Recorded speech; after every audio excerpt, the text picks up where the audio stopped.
is CBS News Miami. Good afternoon, and thank you for joining us. I'm Najahe Sherman, and welcome to CBS News Miami's 4 p.m. Quickcast. Let's take a look at today's top stories, and we begin with breaking news. Prosecutors say former Abercrombie and Fitch CEO Mike Jeffries was arrested today. It is on charges of sex trafficking and engaging in interstate prostitution. The indictment contains more than a dozen counts. They're between December of 2008 and March of 2015. Prosecutors say Smith allegedly used his position to lure young men into sex. Jeffries will put up a $10 million bond. He will be in home confinement with GPS monitoring at his house in Palm Beach. We're going to have the very latest on this story tonight at 5. In Cutler Bay, shots rang out during a Little League game. Young children and adults ran for cover. They were unsure where those bullets were coming from. CBS News Miami's Peter Dinch has the dramatic moments caught on tape. Parents and children ran for cover here in Cutler Bay on Monday night when shots were heard during a youth baseball game. Video taken during the game shows some disturbing images as children run from the field. It's not clear where the shots came from. Daniela Madrid says her father's black Toyota Camry was riddled with bullets. It turns out that our neighbors actually had a shootout happen. I can't share too much details just because the cops just went ahead and specified that it's a really bad situation. But essentially there was two men that they were sitting right by our car. It turns out that one of the people that were in the other car, they went around into the baseball park. They turned back around into the cul-de-sac and they were shooting with rifles. The detectives did say that the people that were involved, they're very bad people. I mean, clearly they didn't care about anyone else's safety besides their own and, like their own benefit. But it's really unfortunate. It's just like I said, I never thought that Cutler Bay, out of all places, would bring that sort of energy here. Two men who were shot were taken to the hospital. Police tell us they are looking for a silver car. The motive in this case is not clear. We'll have much more in the story coming up in just an hour. In Cutler Bay, Peter Dinch, CBS News, Miami. Always alerting, always tracking. This is Next Weather. And taking a live look at downtown Miami, lots of sunshine today mixed in with some breezy showers. Let's get right to Next Weather Chief Meteorologist and Hurricane Specialist Ivan Cabrera with the look ahead. Yeah, Naja, good to see you. That's the plan for today, tomorrow, and the day after that. We're going to stay with this pattern here with that northeast wind, bringing us occasional showers and some locally heavy downpours at times. So it's kind of you're driving, sunshine, all of a sudden your windshield wipers are required. Gusts to 26, gusts to 31, and not so much there in Key West, but when these showers come in, they can bring in some gusty winds around 25, 35 miles an hour. Picking up on a few, again, they're scattered about and they're flying here. These are moving very quickly from northeast to southwest. You see a few down through Tamarack. Into Plantation we go, and the temperature's not bad at all, low to mid 80s. Pattern stays the same for tomorrow. We're going to continue with northeast winds. We're going to continue with on and off showers, and then I think a little bit drier as we head towards the latter part of the week. Frontal boundary here not going to do much for us except refresh the breeze as we head into the upcoming weekend. I have to tell you, the weekend looks dry, but looks very cloudy right now because that flow off the water is just going to bring us a kind of patchy clouds at times. We'll have a little bit of sunshine, but a lot of clouds to deal with there. You see Next Weather rain tracker for the rest of tonight. Looking pretty good. Again, occasional showers through the overnight hours for the morning commute, and we get that nice break followed by some more as we head through Wednesday. I think tomorrow the highest rain chance of the next few days, which is not that high, about 30% coverage, and we'll go down after that as far as how much shower activity we're expecting on that northeast wind. In the tropics, we have nothing. In fact, over the next 7 days, no tropical systems are expected. Remember, Oscar yesterday couldn't hang in there. That's fine with us. It has dissipated, so the National Hurricane Center has written their last advisory, so we will not be talking about that system going forward here, and there's nothing else right now over the next 7 days, so we're looking pretty good. As far as the forecast for rip current, still on the high side, just keep that in mind, and conditions along the water still looking a bit choppy out there. Forecast then for tomorrow, we'll wake up again with a few intermittent showers, nothing that's going to stay long, nothing that's going to get us into any significant rainfall here, as you saw there, but rain chances going down a bit through midday and then picking back up as we head into the afternoon. Next weather 7-day forecast will take us through the upcoming weekend. You'll see the shower chances diminishing but the cloud cover is going to start to increase, and that's going to put a damper on the high temperatures here. So we're going to go from about 86 degrees. We did that today. We'll do that tomorrow, and we'll shave off a few degrees, particularly into the weekend, low 80s, and we'll continue with that into early next week. By middle part next week, we'll have another front approaching, and that's the one, Najahe, that'll bring us some more additional rain showers. But heading into the weekend, not looking bad. All right, Ivan, thank you. A rescue at sea. The captain of a vessel needed to be airlifted to the hospital. This happened just off the coast of Miami Beach. CBS News Miami's Terry Hornstein has the very latest from JMH in Miami.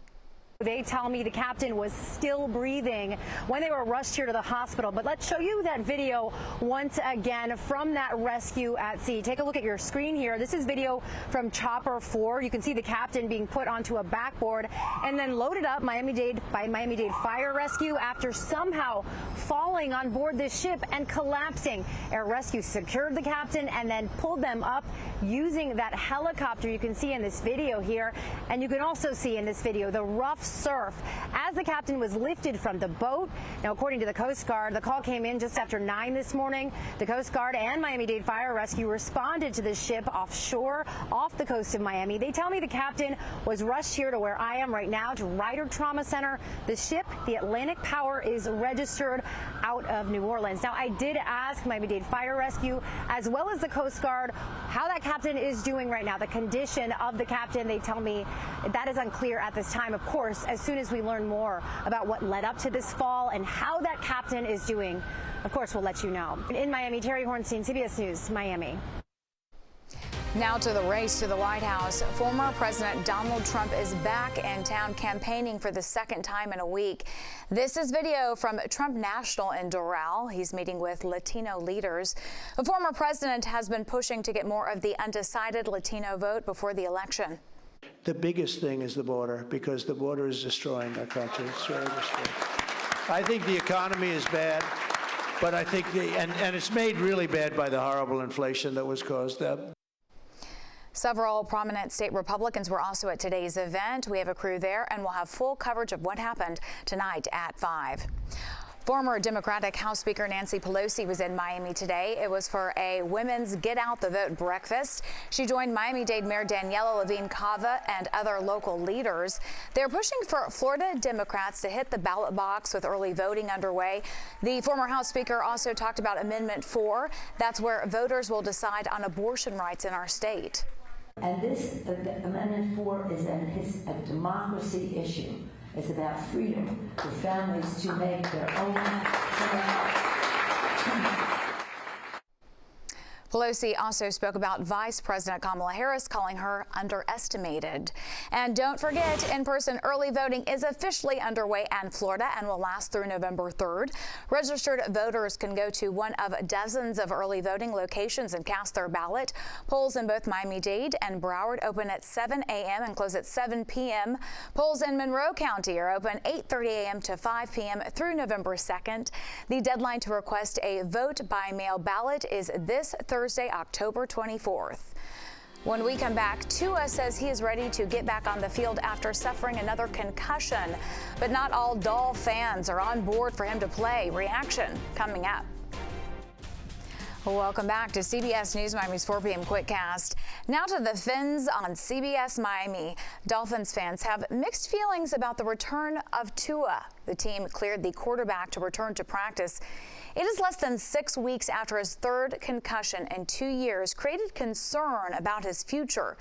Tua wants to play, which is good enough for some fans to support the move.